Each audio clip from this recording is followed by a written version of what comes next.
Hello friends, आपका स्वागत है आपके YouTube channel math passion classes में।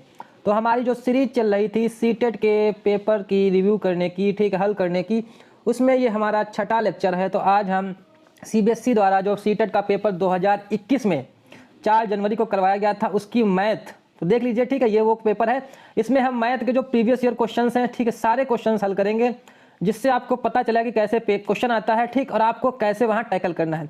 अगर आप ये सारे क्वेश्चंस करके जाते हैं, आप 10-15 क्वेश्चन पेपर लगा के अच्छे जाते हैं, तो वहाँ पर आप पूरे के पूरे 30 में से कम 28 प्लस नंबर आप ला सकते हैं, ठीक है। तो शुरू करते हैं हमारा video. So please subscribe the channel. शुरू करते हैं। देखिए क्वेश्चन नंबर 31 से। तो क्या लिखा हुआ है, देखिए, एक वर्ग की सीमा 16 सेंटीमीटर है। इस वर्ग के चारों कोनों में से प्रत्येक में 1 सेंटीमीटर भुजा वाला एक छोटा वर्ग काट दिया जाता है। शेष आकृति की सीमा की लंबाई पूछ रहे हैं, ठीक है। तो क्या लिखा हुआ है, एक वर्ग है, जैसे ये इस तरीके का कोई वर्ग है, ठीक है। यहाँ इस वर्ग में से यहाँ पर, ठीक है, सब जगह पर चारों कोनों से 1 सेंटीमीटर भुजा वाले चारों वर्ग काट दिए जाते हैं। तो ये कुछ इस तरीके की, ठीक है, डिजाइन बन जाएगी।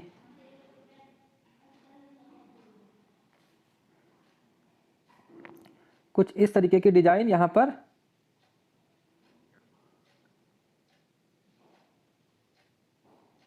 ठीक इसका पूछ रहे हैं, ठीक है। सेंटीमीटर में बाउंड्री कितनी होगी ये पूछ रहे हैं। तो क्या करना है, देखिए, आप एक ये हो गई, एक ये हो गई, ठीक है, ये 2 हो गई, पहली पूरी 4 थी, ठीक है। तो आप देखिए यहाँ पर 2 बचेगी, यहाँ भी 2 बचेगी, और ये वाली भी 2 बचेगी, और एक ये 2 बचेगी। तो कुछ फर्क पड़ेगा, देखिए 2 और 1 ये 3, इधर 1 हो जाएगी, 1 यानी ये भी 4 आएगी भुजा, ये भी 4 आएगी, ये भी 4 आएगी, ये भी 4 आएगी।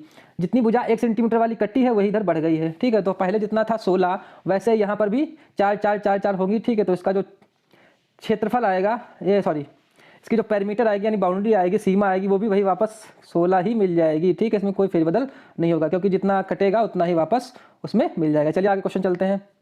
क्या लिखा हुआ है, 2/3 बराबर, ठीक, बहुत आसान क्वेश्चन, आप इसको बिल्कुल भी गलत नहीं करना है, ठीक। आपको 2/3 लिखा हुआ है, 2/3 का मतलब लिखना है 2/3, और प्लस लिखा हुआ है, ठीक, हमें पता नहीं क्या है, बराबर करके कुछ लिखा हुआ है 11/12, मतलब 11/12 ऐसा कुछ लिखा हुआ है। देखिए इसको हल करना है। देखिए इसको हल करने के लिए यहाँ मान लीजिए x मान लिया हमने।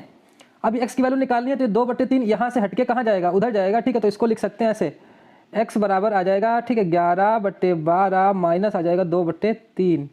अगर हम इसका एलसीएम लेंगे, जब हम इसका एलसीएम लेंगे कितना आ जाएगा, ठीक है, 12 इसका एलसीएम आ जाएगा, और ये 11 आ जाएगा, और यहाँ पर 3 चौको 12, 4 बार जाएगा, 3 से भाग देंगे 12 को, 4 बार जाएगा, 4 दूनी 8, ऊपर आ जाएगा 8। जब 11 से 8 हटाएंगे बचेगा 3, नीचे आ जाएगा 12। इसको क्या लिख सकते हैं, इसको लिख सकते हैं 3/12। तो देखते हैं क्या ऐसा कोई ऑप्शन है। तो हमारा देखिए ऑप्शन नंबर 3 है, जिसमें लिखा है 3/12। तो हमारा जो इसका उत्तर हो जाएगा वो क्या हो जाएगा, ऑप्शन नंबर 3/12। चलिए क्लियर, ठीक है। चलते हैं नेक्स्ट क्वेश्चन पे। क्या लिखा हुआ है हमारा, लिखा हुआ है मर्लिन की मां ने उसे जन्मदिन पर टॉफियों का एक पैकेट अपने साथियों में बांटने के लिए दिया। मर्लिन ने टॉफियों का, बहुत क्वेश्चन ऐसे आते हैं, ठीक है, आप उसको सीख लीजिए। मर्लिन ने टॉफियों को 2/7 भाग अदिति को, 1/6 भाग अमल को, और 2/5 भाग फरहान को, 1/7 भाग जैरी को दिया। यदि उसके पास 2 टॉफियां बची हो तो उसके पैकेट में शुरुआत में कितनी टॉफियां थी, ऐसा कुछ पूछ रहे हैं। देखिए क्या करना है आपको, बहुत ही आसान क्वेश्चन है, ठीक। आपको करना कैसे होता है, इसमें देखिए इन्होंने कहा है कितनी टॉफियां हैं।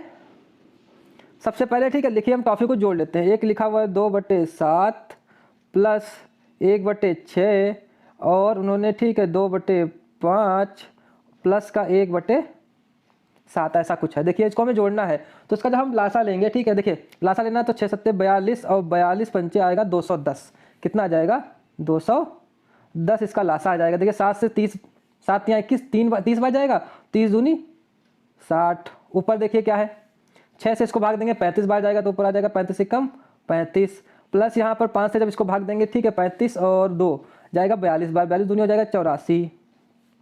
7 से इसको फिर वापस भाग देंगे तो जाएगा 30 बार, 30 से कम 30। जरा इसको जोड़ लीजिए, देखिए 30 और ये 60 हो गया 90 और उसमें 84 जोड़ेंगे, ठीक है, 180, और उसमें से, ठीक है, 6 कम कर लीजिए 174। 174 में 35 जोड़ना है, ठीक है, ये आ जाएगा 9 आखिरी में, ठीक है, और 17, और उसमें 3 जोड़ना है, 17 3 20, क्या जाएगा 209, यानी 209/10, ठीक है। तो हमारा उत्तर क्या मिला, 209/10, सॉरी 210, ठीक। इसको 1 में से घटा लीजिए, क्योंकि पूरी हमें नहीं पता है, जब इसको हम 1 में से घटाएंगे, ठीक है, तो ये आ जाएगा 210 माइनस 209/210, ठीक। जब आएगा इसको जब हल करेंगे आ जाएगा 1/210 और यही है जो बची हुई टॉफियों के बराबर रहेगा। कितनी है दो बची हुई टॉफियाँ? 2। ठीक है, जब हमारी इस गुणा करेंगे कितना आ जाएगा? 210 गुणे, ठीक, कितना आ जाएगा हमारा? 420। कितना आ जाएगा? 420। ठीक है, तो हमारे पास जो टॉफियों की संख्या है वो कितनी है? 420। हमारा उत्तर क्या हो जाएगा इसका? 420। ठीक, ऑप्शन नंबर 4। क्या करना होता है इसमें? ठीक, एक बार और रिवाइज कर लीजिए क्या करना होता है। देखिए, उसके पास पूरा पैकेट था, कितना? 1।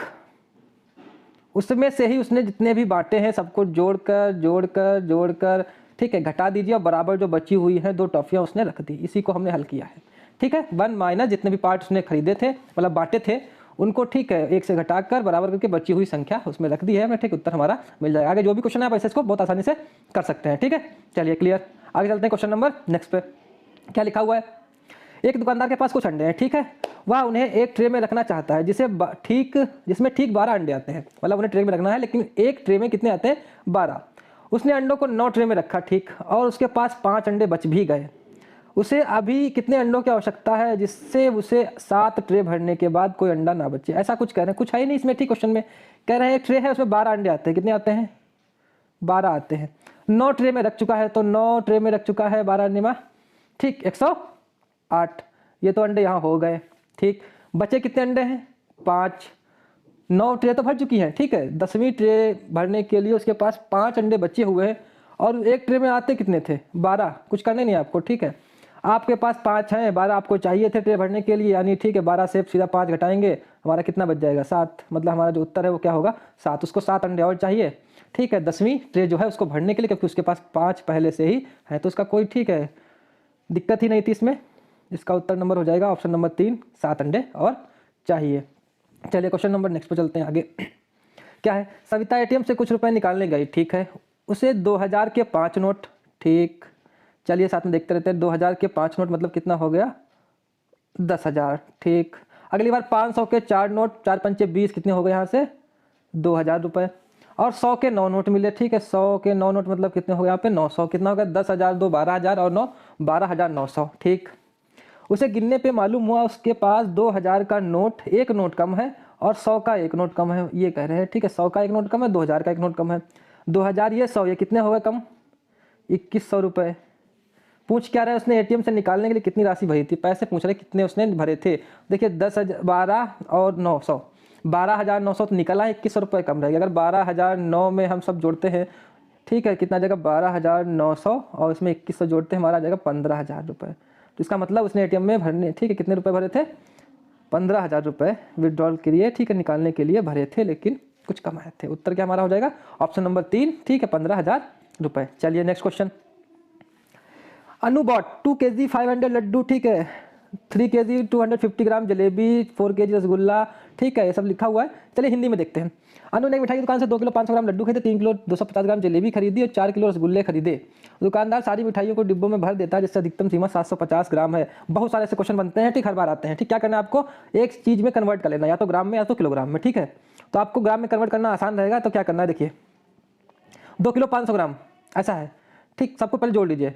ये 2 किलो 500 ग्राम है, ठीक, अगले में 3 किलो 250 ग्राम है और ये 4 किलो है, ठीक है, खाली। इसको जब जोड़ते हैं तो देखिए कितना आ जाएगा? पूरा 2 3 5 4 9, क्या आ जाएगा? 9 किलो और साथ में 750 ग्राम, उधर का 500 ग्राम और ये 250 ग्राम जोड़ेंगे, 750 ग्राम। कितने डिब्बे में, ठीक है, चाहिए उसको, ये पूछ रहे हैं। एक डिब्बे में 750 ग्राम आता है, ठीक है, तो इसके लिए तो एक डिब्बा तैयार हो गया, ठीक है। आप जो 9 किलो बचा उसके लिए डिब्बा पता करना है, तो देखिए एक डिब्बा तो ये 750 ग्राम के लिए तैयार हो गया। अब 9 किलो वाला डिब्बा जो बचा उसके लिए देखते हैं क्या है। देखिए 9 किलो में कितने ग्राम होंगे? 9000 ग्राम। एक में आता है 750 ग्राम, 0 से 0 कैंसिल आउट, 75 एकम 75, बचेगा 15, 15 दूनी कितना आ गया? 12। मतलब कह रहे हैं 12 डिब्बे यहाँ पर लगेंगे 9 किलो के लिए और एक डिब्बा हमारा पहले से था, कितने डिब्बे खर्च होंगे हमारे? 13 डिब्बे। यही पूछ रहे हैं कि 13 डिब्बों में उसकी मिठाई जो है पूरी की पूरी पैक हो जाएगी, तो हमारा इसका उत्तर होगा ऑप्शन नंबर 2, 13 डिब्बे। ठीक है, क्वेश्चन नंबर, ठीक है, नेक्स्ट पे आते हैं। देखिए क्या लिखा हुआ है। एक चौराहे पर लगी 4 बत्तियां कम 60, ठीक है, 30 सेकंड, 45 सेकंड, 1 मिनट और 75 सेकंड पर बदल जाती हैं। यदि सभी बत्तियां एक साथ दोपहर 1:35 पर बदलती हैं तो अगली बार कब वे बदलेंगी, ये समय पूछ रहे हैं। इन क्वेश्चंस में हमेशा आपको क्या करना है? दौड़ वाले क्वेश्चन हो या लाइट वाले क्वेश्चन, आपको हमेशा लासा लेना यानी एलसीएम लेना है। तो किसका किसका एलसीएम लेना पड़ेगा? देखिए 30, 45, 60 और हमारा है 75। इनका लासा आपको लेना पड़ेगा। देखिए 5 से ये आ जाएगा 6, 5 से 9, ये 12 और ये 15 आ जाएगा। ठीक, 3 से जब करेंगे 2, 3, 4 और ये 5,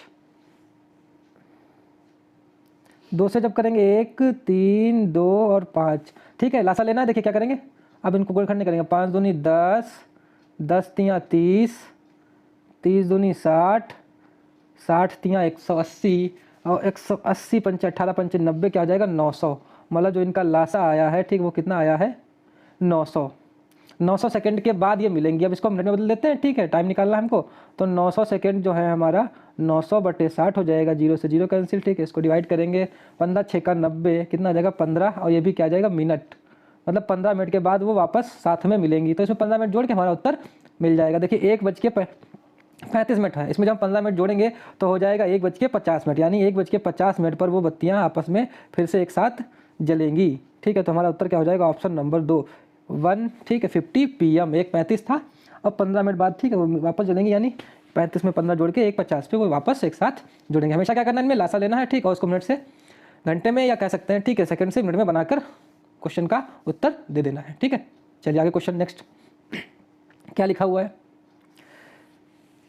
ठीक है, रे और रीना ने ईंटों को एक दूसरे के ऊपर क्षैतिज रूप से व्यवस्थित किया। यदि प्रत्येक ईंट की लंबाई, चौड़ाई और ऊंचाई 6 इंच, 3 इंच है और ठीक ऊंचाई 3 इंच है, तो 3.5 मीटर की दीवार बनाने में ईंटों की कुल संख्या, ठीक है, कितनी पंक्तियां होंगी, ऐसा कुछ पूछ रहे हैं।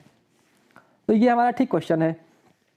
देखिए यहाँ पर इंच दिया हुआ है और मीटर दिया हुआ है, तो सबसे पहले या तो मीटर को आप इंच बना लीजिए, ठीक है, या तो इंच को आप मीटर बना लीजिए। ठीक है, देखिए क्या करना है, उसने कैसा है, ईंटें रखी, ऐसी ईंटें हैं, ठीक है, एक के ऊपर एक, और उसको 3.5 मीटर की दीवार बनानी है। ठीक है, मतलब मोटाई, चौड़ाई, ऊंचाई ये दी हुई है, इस हिसाब से उसको बनाना है। देखिए 3.5 मीटर, 3.5 मीटर, इसको हम इंच में बदल लेते हैं। इंच में बदलने के लिए ठीक 1 मीटर में 3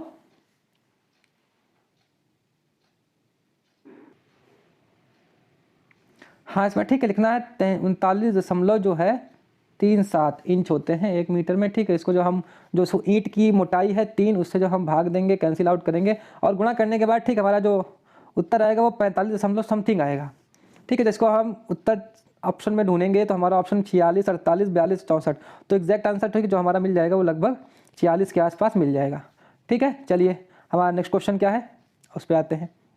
क्या लिखा हुआ है, 3 जुलाई 2021 को रमा एक पैकेट फेंकने से पहले उस पर दी गई जानकारी पढ़ती है, जो इस प्रकार है। पैक की तारीख 10 जनवरी 2021, पैक करने की तारीख से 100 दिन तक उपयोगी है, ऐसा कुछ लिखा हुआ है। 180 दिनों तक उपयोगी, इनमें से कौन सा कथन सही पूछ रहे हैं। देखिए 3 जुलाई 2010 को रमा पैकेट फेंक रही है और 10 जनवरी को पैक हुआ था और 180 दिन के बाद वो एक्सपायर हो जाता है।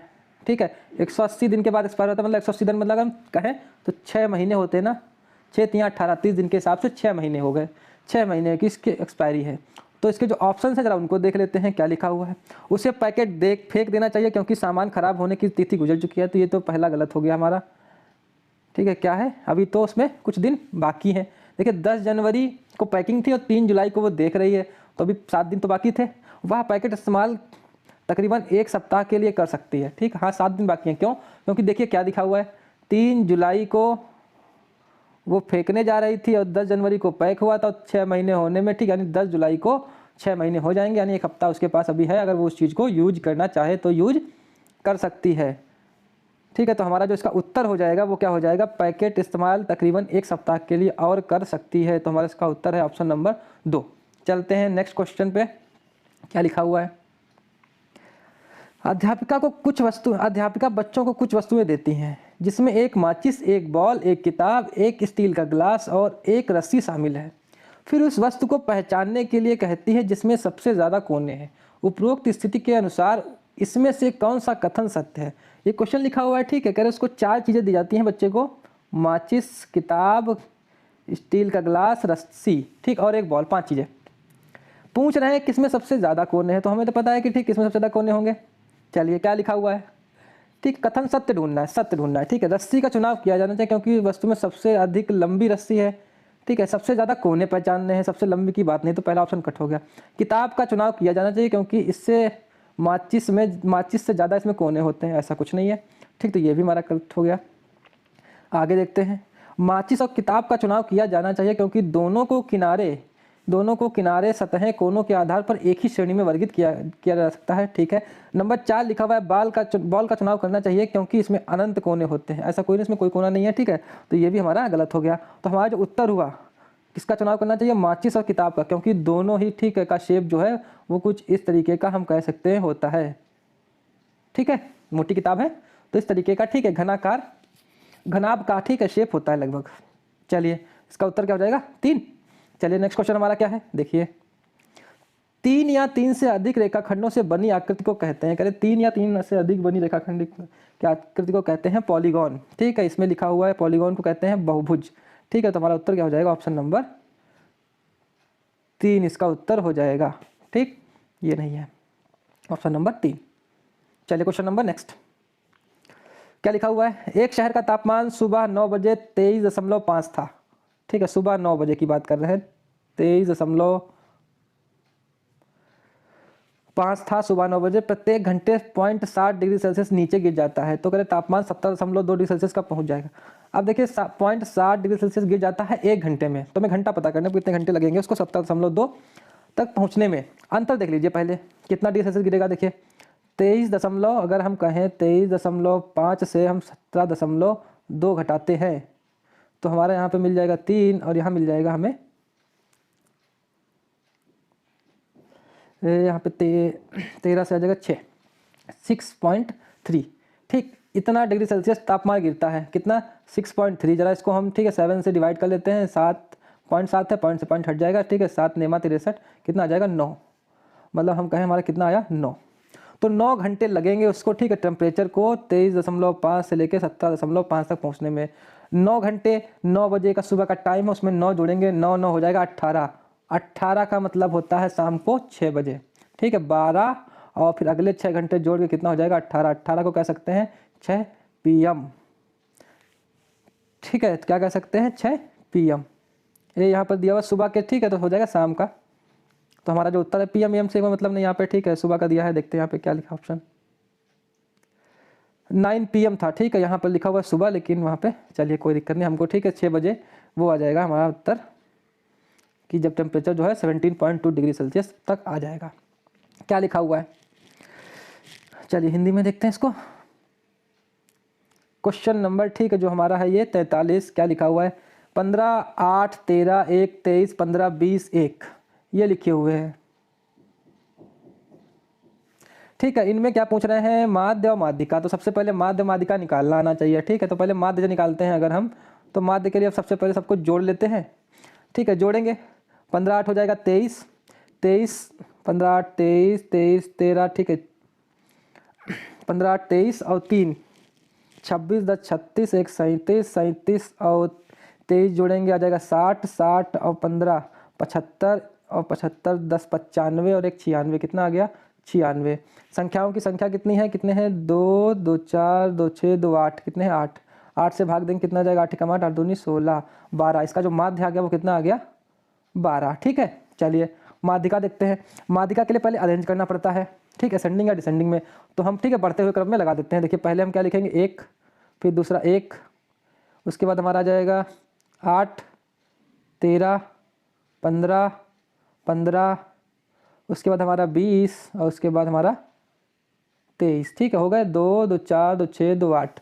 माध्यिका, ठीक है, सम की कैसे निकालते हैं, देखिए n/2 वाला जो फॉर्मूला है था, सीधा सा आपको नहीं समझ में आया तो आप देखिए 8 पद हैं, 8 पद में आप 3 के इधर पद छोड़ दीजिए, 3 पद इधर छोड़ दीजिए। कौन कौन से 3 हो गए, पीछे के, और ठीक है, मतलब आधे आधे छोड़ दीजिए। बीच के पद कौन से बचे हैं 13 और 15, इनको जोड़ के आधा कर दीजिए। ठीक है, वही हमारी माध्यिका मिल जाएगी। इनको जब हम जोड़ते हैं कितना आ जाएगा, 13 और 15 को जोड़ के जब आधा करते हैं आ जाएगा 28, 28 का आधा करेंगे 14, कितना आ जाएगा 14। ठीक है, तो हमारी जो माध्यिका आई वो 14 है। अगर हम बात करें, ठीक है, माध्यिका जो हमारी है वो आई है 14 और माध्य आया है 12। ठीक, तो पूछ क्या रहे, ऑप्शन देख लेते हैं। माध्य माध्यिका से अधिक है, पहला तो गलत है। दूसरा कह रहे माध्यिका माध्य से अधिक है, बिल्कुल सही। तो हमारा जो इसका उत्तर हो जाएगा वो हमारा हो जाएगा, क्या हो जाएगा, ऑप्शन नंबर हमारा 2, माध्यिका माध्य से अधिक है, क्योंकि 14 जो है वो ग्रेटर देन 12 या 12, ठीक है। चलिए नेक्स्ट क्वेश्चन पे चलते हैं। हमारा नेक्स्ट क्वेश्चन क्या है, एक समबाहुभुज त्रिभुज की घुमावदार समिति के कोण है, ऐसा कुछ पूछ रहे हैं। कह रहे एक समबाहुभुज त्रिभुज है ऐसा कुछ, इसके ठीक है रोटेशनल सिमेट्रिसिटी पूछ रहे हैं। तो देखिए इसमें क्या होता है, ये 60-60 के कोण होते हैं, ठीक है, जिसको जब हम घुमाते हैं, देखिए पहले हम 60 डिग्री घुमाएंगे तो ये वापस सेम वैसा ही बन जाएगा, ठीक है। इसके बाद हम अगला 60 घुमाएंगे, यानी यहाँ से यहाँ तक कितना हो जाएगा 120 डिग्री, तो ये फिर वैसा ही बन जाएगा। और यहाँ से यहाँ तक पूरा घुमाएंगे, कितना आ जाएगा 180 डिग्री, ठीक है, तो ये फिर वैसा ही बन जाएगा। या मतलब इसको कह सकते हैं 60, 120 और 180, ये तीनों केसों में, ठीक है, जो इसका कोण है वो वापस यही मिल जाएंगे, ठीक है। तो उसकी घुमावदार समिति के जो कोण हो जाएंगे वो क्या हो जाएंगे 60, 120 और 180। तो इसका उत्तर जो है हमारा हो जाएगा ऑप्शन नंबर, हम कह सकते हैं 2, ठीक है। चलिए नेक्स्ट क्वेश्चन लिखा हुआ है कुछ, चलिए हिंदी में देखते हैं इसको। 1ZA 4YB 9XC और 16YD WD, ऐसा लिखा हुआ है। कुछ पैटर्न को आगे फॉलो करना, देखिए कुछ लिखा ही नहीं है, ठीक है। ए को हम 1 लिख देते हैं, ये तो पता ही है। बी को हम, ठीक है, 2 लिखते हैं और 2 का स्क्वायर 4 हो जाता है, ठीक। सी को हम लिखते हैं 3, 3 का स्क्वायर 9 हो जाता है। डी को हम 4 लिखते हैं और 4 का स्क्वायर 16 हो जाता है। ऐसे ही ई को हम अगर लिखें तो क्या आएगा 5 और 5 का स्क्वायर होगा 25, तो पहले तो 25 आएगा, तो ये ऑप्शन कट गया, ये ऑप्शन कट गया, बचा 25, ठीक। अब 25 के लिए ई होना चाहिए, ई केवल इसमें है, वो भी पीछे होना चाहिए। तो ई पीछे वाला हमारा जो सेंटेंस, ठीक है, यानी जो ऑप्शन है वो हमारा हो जाएगा 2। तो इसका उत्तर क्या हो जाएगा ऑप्शन नंबर हमारा 2। नेक्स्ट क्वेश्चन क्या लिखा हुआ, निम्नलिखित में से कौन सा वैन हेले के ज्यामितीय तर्क के सिद्धांत का स्तर नहीं है, ठीक है। वैन हेले ने ज्यामितीय, ठीक है, स्तर दिया था, इसमें उन्होंने 5 अवस्थाएं बताई थी, उनमें से कह रहे कौन सा इसका स्तर नहीं है। तो उन्होंने, ठीक है, दृश्यीकरण जो था उसको भी उन्होंने, ठीक है, दिया हुआ था, ये भी उनका पार्ट होता है। मूर्त संचयन भी होता है, विश्लेषण भी होता है, ठीक है, परंतु स्वयं सिद्धि जो होती है वो इसका, ठीक है, पार्ट नहीं होता। तो यही हमारा उन्होंने पूछा था, नहीं होगा, ठीक है, तो नहीं, हमारा उत्तर क्या हो जाएगा ऑप्शन नंबर हमारा 4। वैन हेले को पढ़ेंगे आप, ठीक है, गूगल कर लीजिए, ठीक है, या तो आप किताब से ढूंढ के इसको पढ़ सकते हैं, इनमें कौन कौन से दृश्य हैं, ठीक है। अगर हम इसमें समझाएंगे तो वीडियो बहुत लंबा हो जाएगा। सो चलते हैं नेक्स्ट क्वेश्चन की तरफ। क्या लिखा हुआ है, गणित के निरंतर और व्यापक मूल्यांकन के अंतर्गत सम्मिलित होता है। कह रहे गणित का निरंतर और व्यापक, ठीक है, FA और SA, ठीक है, समेटिव एंड फॉर्मेटिव असेसमेंट के लिए बात कर रहे हैं। क्या कर रहे हैं, क्या सम्मिलित होता है इसमें, ए छात्रों की अवधारणात्मक समझ की विस्तृत पुष्टि, ठीक है। बी में कक्षा में फेल पास छात्रों की प्रतिशतता के केवल अनुसार केवल सामूहिक प्रगति को देखना, ये तो कोई ऑप्शन नहीं हुआ। सी में कह रहे हैं संपूर्ण वर्ष की छात्रों की प्रगति गणित में अधिगम के न्यूनतम स्तरों को जानना, ठीक। क्या देखते हैं, देखिए इसमें से कौन सा उत्तर नहीं हो सकता। तो समेटिव असेसमेंट जो है हमारा, ठीक है, फॉर्मेटिव असेसमेंट, इसकी केवल ये वाला ऑप्शन तो नहीं होना चाहिए। तो ऑप्शन बी जो है वो किसी में नहीं होना चाहिए, ठीक, वही हमारे उत्तर हो सकते हैं। तो बी हमारा नहीं होगा, इसमें भी है तो ये हमारा कट गया, इसमें भी है बी कट जाएगा, इसमें भी है बी कट जाएगा। तो हमारा उत्तर क्या मिला, ए और सी। तो देखिए हमने सबसे पहले ढूंढ लिया है कि जो नहीं हो सकता उत्तर उसको हमने ढूंढा है, बी, और उसके हिसाब से तीनों ऑप्शंस कट गए। तो हमारा ए सी जो है उसका उत्तर हो जाएगा। देख लेते हैं क्या है। ए में कहा छात्रों की अवधारणात्मक प्रतिपुष्टि के लिए, तो ये भी हमारा सही उत्तर है, ठीक। और क्या है दूसरा, सी, ठीक है, संपूर्ण वर्ष में छात्रों की प्रगति, इसकी भी, ठीक है, वो बात करता है। ए और सी हमारा उत्तर है, यानी ऑप्शन नंबर इसका है 3 नंबर। नेक्स्ट क्वेश्चन क्या लिखा है, निम्नलिखित में से कौन सा कथन गणित के मानचित्रण, आप इस क्वेश्चन को समझ लीजिए, ऐसे ही क्वेश्चन आपको, ठीक है, पेपर में मिलेंगे। निम्नलिखित में से कौन सा कथन गणित में मानचित्रण के बारे में सही नहीं है। मैपिंग की बात कर रहे हैं, ठीक, कौन सा गणित में मानचित्रण के बारे में सही नहीं है, ठीक है। देखिए बहुत छोटी बात की गई है, वही उत्तर हमें ढूंढना है। मानचित्रण उच्च नहीं है, पूछ रहे हैं ना, मानचित्रण उच्च गणित में विषयों को आधार प्रदान करता है, ठीक है। मानचित्रण दिक् स्थान, ठीक है, प्लेस की बात करता है, संबंधी सोच को, मतलब स्थान की सोच को मजबूत करता है, ठीक है, सही है। मानचित्रण समानुपातिक सोच को बढ़ावा देता है, ठीक है। मानचित्रण में केवल, देखिए यहाँ पे केवल अपने आसपास के मानचित्र का आरेखन किया जाता है, ये कोई बात नहीं है। आप कहीं के भी, ठीक, मानचित्रण का प्रयोग करके उसका प्रयोग कर सकते हैं। तो यहाँ पे यही बात सही नहीं है, पूछ रहे हैं, ठीक है। तो हमारा उत्तर हो जाएगा इसका ऑप्शन नंबर 4। बाकी चीज़ें इसमें सम्मिलित है, ठीक है, मानचित्रण में। चलिए आगे क्वेश्चन नंबर नेक्स्ट, निम्न में से कौन सा बंद सिरे वाला पूछ सकते हैं, ध्यान रखिएगा, ठीक। अभी तक खुले सिरे वाला पूछते थे, बंद वाला इसका ऑप्शन, ठीक, 1 हो सकता है। ऐसी 5 संख्याओं की सूची बना जो 3 अंकों वाली संख्या है, उनमें दहाई का अंक 5 है। बहुत सारी हो सकती हैं, ठीक है, तो ये भी हमारा उत्तर नहीं है। कुछ भी आप लिख देंगे इसमें दहाई का अंक 5 देने के बाद, दहाई का अंक 5 दे दिया, आगे पीछे कुछ भी लिख दीजिए, ठीक है, 1 2 3 सब कुछ भी बना सकते हैं, ठीक है। तो बहुत सारा कुछ इसमें उत्तर हो सकता है। तो ये बंद नहीं, ये मुक्त अंत वाला है, ठीक है। एक ऐसी आकृति बनाओ जिसकी सभी भुजाओं का योग 36 है, आप कुछ भी बना सकते हो। छः छः की, ठीक है, चारों बना दीजिए, या कह सकते हैं 12 12 के हिसाब से, उसके बाद 6 6 के हिसाब से बना दीजिए, ठीक, कुछ भी बना सकते हैं, इसके बहुत मल्टीपल आंसर हो सकते हैं, ये भी उत्तर नहीं होगा। 178 178 184 के बीच 5 पूर्ण संख्याएं लिखिए, ठीक, 178 184 के बीच 5 पूर्ण संख्याएं पूछ रहे हैं।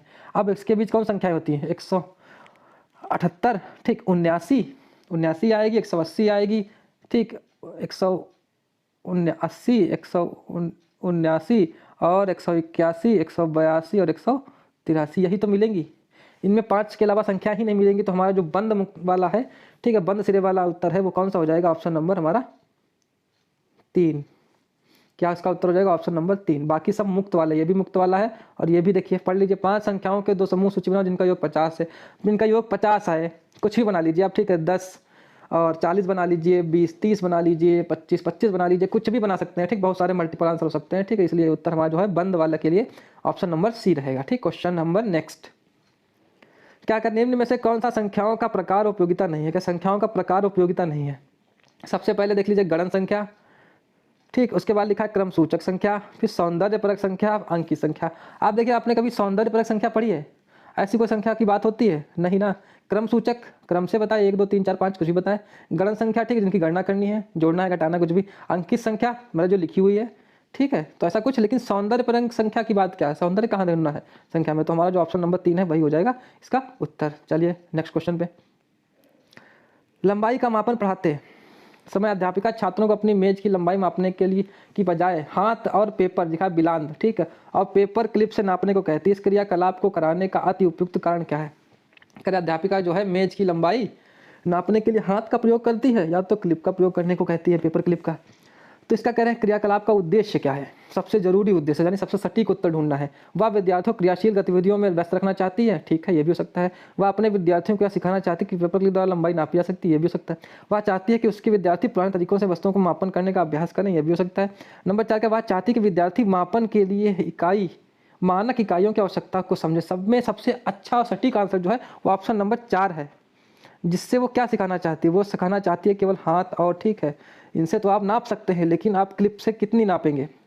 या अपने हाथ से बच्चों को जब नापने को कहेंगे तो छोटे बच्चों के, जिनके हाथ छोटे हैं, छोटे बच्चों के, ठीक है, ज़्यादा बार में वो मेज नपेगी और बड़े बच्चों के कम बार में नपेगी। तो क्या पूरी मानक इकाई के हिसाब से आ जाएगी? नहीं आ जाएगी ना। तो वहाँ पर ये चाहती है कि मानक इकाइयों की आवश्यकता क्यों पड़ी? क्योंकि बच्चे आपस में जब करेंगे कि हमारे 4 हाथ की है, हमारे 5 हाथ की है, तो उसको वहाँ पर समझ में नहीं आएगा कि लंबाई जो है, ठीक है, कम ज़्यादा कैसे हो सकती है। तो वहाँ पर उनको पता चला कि मानक इकाई की आवश्यकता हमें होगी नापने के। तो ऑप्शन नंबर 4 इसका सबसे अच्छा आंसर हो जाएगा। चलिए आगे क्वेश्चन नंबर 52 नेक्स्ट। एक विद्यालय की गणित की अध्यापिका ने अपने छात्रों को रूरल पैमाना निकालने के लिए कहा, क्योंकि वह लंबाई के विषय पढ़ाने जा रही थी। छात्रों को भ्रांति हुई वे राजा रानी कैसे निकाल सकते हैं? इस प्रकार के शब्द तुटसम भिन्नात्मक शब्द कहलाते हैं। कक्षा में अध्यापिका इस प्रकार की चुनौती को कैसे संबोधित करे? ऐसा है, उसने बच्चों से कहा, अध्यापिका ने कि रूलर निकालिए। अब बच्चों ने सोचा रूलर मतलब होता है राजा या रानी, शासक, तो उन्होंने कहा राजा रानी को कैसे निकाल सकते हैं? तो यहाँ पर कह रहे अध्यापिका इस चुनौती से कैसे निपटेगी? तो क्या करना है? अंग्रेजी भाषा की अध्यापिका को इस शब्दों के अर्थों को अंग्रेजी में कक्षा में पढ़ाने के लिए कहकर। अच्छा, दूसरा कह रहे जब भी शब्द पढ़ाते समय इस प्रकार के शब्द आए तब अध्यापिका को बच्चों का ध्यान गणित के संदर्भ में प्रयुक्त इनके विशिष्ट अर्थ की ओर आकर्षित करना चाहिए। सबसे सटीक आंसर ऐसे मिल जाता है, ठीक है, जब भी कभी ऐसा कोई शब्द आए तो आप उसको गणित के विषय में बता दीजिए कि गणित में रूलर का मतलब पटरी होता है, ठीक है, स्केल होता है। आपको कोई दिक्कत यहाँ पर नहीं होगी। और ऑप्शन चेक कर लेते हैं। अध्यापिका को इस प्रकार के शब्दों की सूची अर्थों के साथ बनवानी चाहिए था, छात्रों को स्मरण करने के लिए कहना चाहिए, ये भी हो सकता है, लेकिन इनमें सबसे सटीक है जब भी आए तुरंत आप उसका अर्थ गणित के संदर्भ में दे दें। नंबर 4 का अध्यापिका को ध्यान नहीं देना चाहिए और आगे बढ़ना चाहिए, ये भी कोई बात नहीं हुई, ठीक, आपको उसको क्लियर करना चाहिए। तो ऑप्शन नंबर 2 इसका सबसे सटीक और सही आंसर है। चलिए क्वेश्चन नंबर नेक्स्ट, क्या लिखा हुआ है? कक्षा 3 की अध्यापिका अपने छात्रों के निम्नलिखित प्रश्न पढ़ाती है। अगर मैं 2 दहाई में से 2 इकाई घटाऊं तो उत्तर क्या होगा? छात्र का जवाब आता है और उत्तर है 0। इसमें कह रहे हैं कौन से संदर्भ में, उपरोक्त के संदर्भ में सही है? मतलब 2 दहाई से 2 इकाई घटाने पर छात्र जवाब देता है 0। तो उसमें क्या गलती हो सकती है? छात्र द्वारा दिया गया उत्तर सही है, तो कतई बात ही गलत है नहीं। छात्र में स्थानीय मान की संकल्पना को दृढ़ करने के लिए शिक्षक को मूल सामग्री प्रयोग करनी चाहिए, yes. Question number option number 3 के शिक्षक को अभ्यास के लिए 10 समान प्रश्न देने चाहिए, ये भी कोई जरूरी नहीं है। शिक्षक को छात्र उत्तर पर ध्यान नहीं देना, ये भी गलत बात है, ठीक है, ये भी गलत बात है।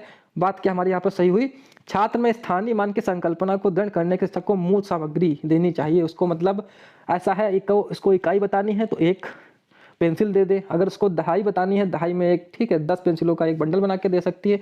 इससे उसको समझ में आ रहा है कि इकाई में क्या होता है और दहाई में क्या अंतर होता है। तो इसका जो सटीक आंसर है ऑप्शन नंबर 2। चलिए आगे क्वेश्चन पे चलते हैं, क्या है, भिन्नों के योग की अवधारणा के पाठ की योजना बनाते समय अध्यापक आयताकार पट्टी को मोड़ने के क्रियाकलाप का उपयोग कर रहा है। ऊपर दिया गया क्रियाकलाप 1 है, कह रहे भिन्न की अवधारणा पढ़ाना है, ठीक है, और उससे पहले वो पाठ योजना बनाता है और पट्टी मोड़कर, ठीक है, रखने को तैयार होता है। क्या कह रहे हैं इसमें, इस क्रियाकलाप का अर्थ क्या है, यानी ठीक है प्रयोग क्या है, विषय वस्तु क्रियाकलाप। अच्छा, नंबर 2 करें उत्तर विषय वस्तु क्रियाकलाप, नंबर 3 करें पूर्व विषय वस्तु क्रियाकलाप, नंबर 4 करें समय की क्षति। तो सबसे पहले ये तो ऑप्शन हमारा समय की क्षति तो गलत हो गया। विषय वस्तु क्रियाकलाप हो सकता है, उत्तर वस्तु क्रियाकलाप, उत्तर वस्तु मतलब होता है उत्तर विषय वस्तु क्रियाकलाप, मतलब ठीक है लास्ट में हम इसको ठीक है प्रयोग करेंगे, नहीं। ऑप्शन इसके देखें, चाहे इंग्लिश में आप देख सकते हैं, ठीक है, इंग्लिश में क्या लिखा हुआ है, ठीक है, कंटेंट एक्टिविटी और प्री कंटेंट पोस्ट कंटेंट। आप देखिए, आप उसने जब शिक्षण योजना बनाई तो शिक्षण योजना बनाते समय ही उसने, ठीक है, भिन्न पढ़ाना है ये सोचा और इसलिए उसने क्या किया, पट्टी को मोड़ कर बनाया। तो ये क्या है, उसके विषय वस्तु, पूर्व विषय वस्तु, ठीक है, या कह सकते हैं विषय वस्तु क्रियाकलाप। तो सबसे सटीक जो आंसर इसका होगा हमारे साथ यहाँ पर, ठीक है, क्या होगा, विषय वस्तु क्रियाकलाप, या ठीक है उसमें क्या कह रहा है, पट्टी को मोड़ने क्रियाकलाप का उपयोग कर रहा है। ऊपर दिया गया क्रियाकलाप है 1, ठीक है, तो इसमें सबसे ठीक है जो सटीक आंसर हो जाएगा क्या होगा, पूर्व विषय वस्तु क्रियाकलाप। वो पहले पट्टी को दिखाकर, ठीक है, भिन्न को बताएगा, उसके बाद आगे उस सब्जेक्ट को यानी भिन्न की अवधारणा को पढ़ाएगा। तो इसका उत्तर क्या हो जाएगा, ऑप्शन नंबर 3। चलिए आगे क्वेश्चन नंबर क्या लिखा हुआ है, प्राथमिक हिसाब गणित की अच्छी पाठ्य पुस्तक में से कौन सा एक अत्याधिक महत्वपूर्ण लक्षण है, ठीक है, पाठ्य पुस्तक के लिए अवधारणाओं को संदर्भों के साथ परिचय देना। ये क्वेश्चन पुराना है, ठीक, इसका उत्तर क्या आया था, ठीक, किसी भी समय, ठीक है, हम गणित की जब भी पढ़ाएंगे तो हम जो भी अवधारणा पढ़ाएंगे उसका संदर्भ के साथ परिचय देंगे। मतलब हमको कुछ भी पढ़ाना है, छोटा बड़ा, ठीक है, ऊंचा नीचा, तो हम उसको पहले परिचय देंगे कि कैसा होता है, चीज़ें दिखाएंगे कराएंगे, उसके बाद इसको परिचय देंगे, ठीक है। अभ्यास कराने में बहुत समय प्रश्न नहीं करना, रंगीन नहीं होनी चाहिए, ठीक है, मानक कलन की विधियों की बात नहीं करनी, हमें अवधारणाओं को संदर्भों के साथ जोड़कर पढ़ाना चाहिए। ये ठीक पाठ्यपुस्तक की महत्वपूर्ण विशेषता है प्राइमरी लेवल पर। क्या कह रहे हैं, एनसीएफ 2005 मानता है गणित में चिंतन एवं तर्कण का एक निश्चित तरीका होता है, यह दृष्टि चरितार्थ करती है। कह रहे हैं ठीक है, चिंतन और तर्कण का एक विशेष निश्चित तरीका होता है, या कह रहे हैं छात्रों को विशेष अनुशिक्षण देकर अन्वेषण उपागम हस्त कौशल सामग्री का उपयोग अवधारणाओं का वास्तविक जीवन से जोड़ना, छात्रों को चर्चा में शामिल करना। इसमें देखिए बहुत सारी चीजें दी हुई हैं। गणित की 30 ऑप्शन लिखा है, गणित की सभी पाठ्य पुस्तकों को दोबारा लिखकर कोई मतलब नहीं, पाठ्य पुस्तक में दी गई सामग्री का प्रश्न को करने पर बल देकर, यह भी कोई मतलब नहीं। कह रहे ठीक है, यहाँ पर बात की गई थी, उन्होंने किसकी बात की थी, तर्कण और चिंतन का एक तरीका होता है। इसके लिए आप क्या करेंगे, अन्वेषण का मतलब होता है खोज परख, ठीक, कौशल विधियों का प्रयोग करेंगे, अवधारणाओं को वास्तविक जीवन से जोड़कर चर्चा में बच्चों को शामिल करेंगे। इसमें बहुत सारी चीजें शामिल हो रही हैं और यही एनसीएफ कहता है कि बच्चे को हिसाब से ठीक है पढ़ाया जाए, उनको वास्तविक जीवन से जोड़कर पढ़ाया जाए। तो ऑप्शन नंबर 2 इसका उत्तर हो जाएगा। नेक्स्ट क्वेश्चन क्या लिखा हुआ है, एक गणित के शिक्षक के रूप में आप बच्चों को गणित को प्रदर्शन सुधारने के लिए क्या परामर्श देंगे। ठीक है, ये कह रहे हैं बच्चों का अधिक अभ्यास, अधिक पाठ्य पुस्तकें, ये कौन आंसर नहीं हुआ, गलत है। अभिभावकों को परामर्श देना कि बच्चों को घर में ट्यूशन पढ़ाएं। अच्छा, नंबर 3 कह रहे बच्चों को अवधारणात्मक एवं कार्य विधिक ज्ञान के संबंध स्थापित करने में सहायता करना। वर्ष के अंत में बच्चों के लिए उपचारित, तो सबसे अच्छा सटीक आंसर क्या है, बच्चों को उनकी अवधारणात्मक एवं कार्य विधिक ज्ञान के बीच संबंध स्थापित करने में सहायता। बच्चों को जो भी उनको सिखा रहे हैं और उनके आसपास के वातावरण के बीच संबंध स्थापित करने में सहायता करेंगे तो बच्चे आसानी से सीखेंगे। ठीक है, चलिए ऑप्शन नंबर इसका 3 हो जाएगा। नेक्स्ट क्वेश्चन क्या है, शिक्षक छात्रों को संबंधों की खोज करने और अपने आप के प्रतिमान ढूंढने में सुसाध्य कार्य करता है के साथ अत्यधिक अनुकूल है। कह रहे अपने आप को खोजने और ठीक है संबंधों को खोजने के ऊपर ठीक है उसको क्या करना है, कार्य करना है। तो इसके लिए वो कह रहे कौन सी विधि उसके लिए बच्चों के लिए ठीक है बहुत ही जरूरी है। अभिनय विधि बिल्कुल नहीं, ठीक, अपमानिक विधि, विश्लेषण विधि, प्रदर्शन विधि। प्रदर्शन विधि भी नहीं हो सकती, ठीक, अपमानिक विधि भी नहीं हो सकती, विश्लेषण विधि। विश्लेषण विधि से वो संबंधों को खोजकर और अपने अंदर के प्रतिमानों को खोजकर ठीक है कार्य कर सकता है। तो इसका जो सटीक आंसर हो जाएगा ऑप्शन नंबर 3। चलिए नेक्स्ट क्वेश्चन क्या है, एक प्राथमिक कक्षा का अध्यापक अपने विद्यार्थियों को अपने आस पड़ोस कि परिवार कम से कम 5 परिवार से कक्षा 5वीं में पढ़ रहे लड़के लड़कियों का आंकड़े एकत्रित करने को कहता है। इस क्रियाकलाप का उद्देश्य क्या हो सकता है? ठीक है, पूछ रहे हैं विद्यार्थियों को अपने पास पढ़ के लैंगिक भेदभाव पर जागरूक करना, ये ऑप्शन नहीं होगा। ठीक है, आगे देखिए, प्रकरण जानने का प्रबंधन, प्रकरण आंकड़ों का प्रबंधन का परिचय देना हो सकता है। विद्यार्थियों को अपने समुदाय से परिचित करना, ठीक है। विद्यार्थियों को एक अवकाशकालीन कार्य देना, ये भी नहीं हो सकता है। ठीक है, तो ऑप्शन नंबर ये और ये कैंसिल आउट हो गए, 1 और 3।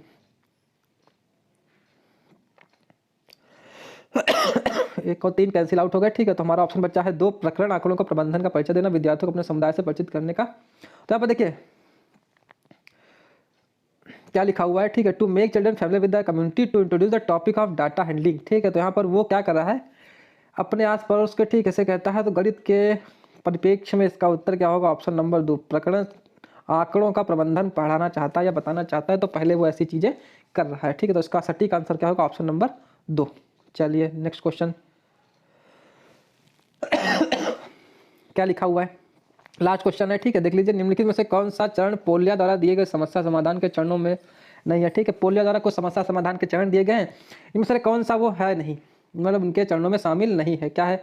समस्या को समझना, हाँ ये भी है। योजना बनाना, ये भी है। योजना का संचालन करना, ये भी है। ठीक है, पुनः योजना बनाना, ये उनके, ठीक है, उसमें नहीं है। तो हमारा उत्तर जो है ऑप्शन नंबर क्या हो जाएगा? 3 है। ठीक है, चलिए, ये ऐसा पेपर सीटेट में आता है, मैथ का जो पोर्शन होता है। ठीक है, तो आपको वीडियो अच्छा लगा तो प्लीज़ चैनल को सब्सक्राइब कर लीजिए, ठीक, और सभी के बीच शेयर कर लीजिए।